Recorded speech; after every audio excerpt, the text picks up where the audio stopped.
Welcome. I'm Sue Lani, and this is a reader feedback edition of Forthright. As a childhood fan of the Nancy Drew mystery series, I called this column Governor Inslee and the Case of the Missing Stakeholders.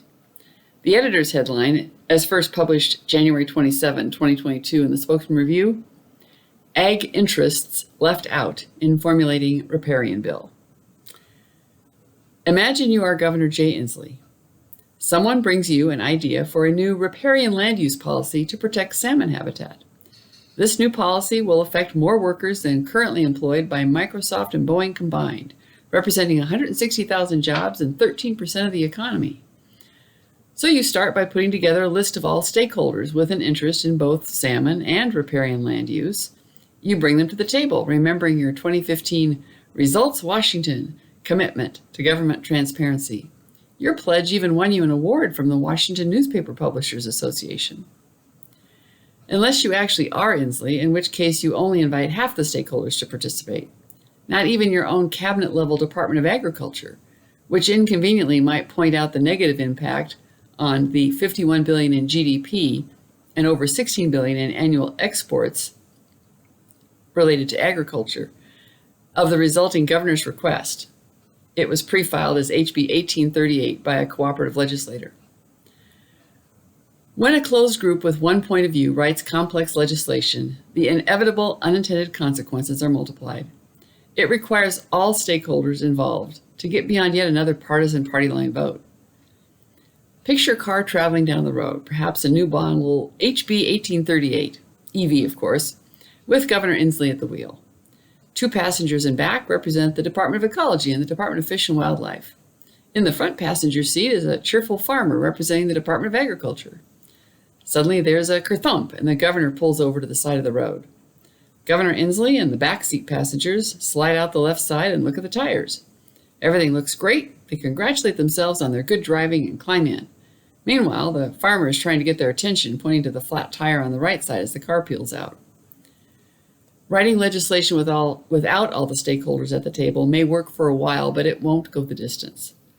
This year's legislature is already cleaning up after one-sided policies passed last year, including attempts at inventing a brand new long-term care insurance program and reforming professional policing.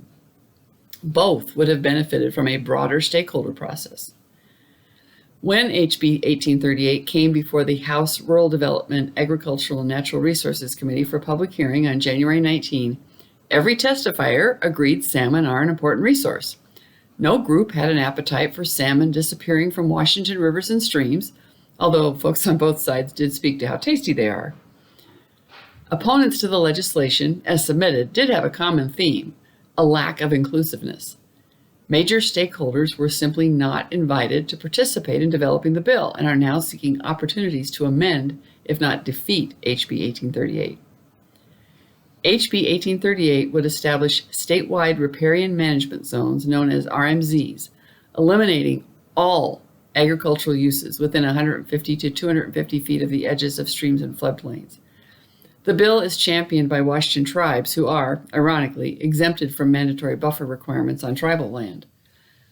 While supporters testified to their belief that cost-share funding would adequately compensate property owners, farmers described it as a pittance and a threat to the viability of their operations. And how could any bill realistically reflect costs and impacts to landowners without asking for their input? Setbacks and buffers have been negotiated watershed by watershed with broad stakeholder input. Sometimes DOE didn't like the results. This bill breaks a wary truce built up over more than 2 decades and abandons the voluntary stewardship programs. Piling on more regulations is likely to lead to fewer farms and more sprawl, particularly on the west side. Ken Bell, Whatcom County Port Commissioner, emphasized potential collaborative solutions as the way forward. Paved over pastures won't help salmon. Representatives from Washington's county governments, conservation districts, farm groups, and business lobbyists testified on the lack of broad stakeholder involvement and a range of other concerns. Heather Hansen signed in on behalf of the Washington Nursery and Landscape Association and also represents several other ag groups. Quote, "The governor's office did no outreach to affected stakeholders. It even excluded its own Department of Agriculture as it crafted this proposal," said Hansen. After the fact, the Natural Resources Assessment section of the Department of Agriculture completed a study in 4 counties calculating the amount of land that would be lost to buffers. The results were reported in the Capitol Press on Monday. It's not a hard calculation for their GIS experts. They've mapped all agricultural land in the state and track what's Washington grown. Had they been asked, they could have told the governor what crops would be lost and the value of those crops. Hansen speculated, quote, "I don't think the governor wanted to know how much damage this is going to do," end quote. So far, the greatest damage has been to trust, when the reward to agriculturalists for years of cooperation with conservation and voluntary stewardship efforts is to be shut out of the process. Well, this is reader feedback, and it's always good to hear from readers whether they like a column or not. Every writer appreciates knowing that people are reading.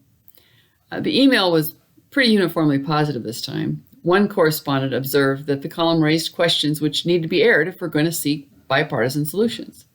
And that's what I was going for, to raise questions now before, quote, "the skids are already well greased," end quote, as one cynical colleague put it. He sees ag and forestry interests as too often left out of discussions until decisions have already been made. HB 1838 is not ready without further input. And according to Representative Joel Kretz in a press release the day after the column, even some of the tribes are backing off their support. We'll see if it makes it out of committee before the cutoff on February 4th. I was actually kind of disappointed not to hear from more naysayers by email because I had a response already. But then I got to use it on a lame Twitter troll just bashing farmers randomly. My reply? "I can't wait to hear your defense for why policy written without all the stakeholders at the table is a good idea for developing a sustainable solution to a complex problem. I won't hold my breath. There isn't one." Good legislation requires everyone at the table. This isn't just a Washington Democratic Party problem. Idaho Republicans need to take the same advice. When one party holds all the power, they especially need naysayers who will ask difficult questions. In politics, that means inviting the other side in early to meaningfully participate before the skids are greased. Thanks for joining me. Hope to have you back subscribing to me on Substack, and you'll get updates when there are new videos and new columns posted.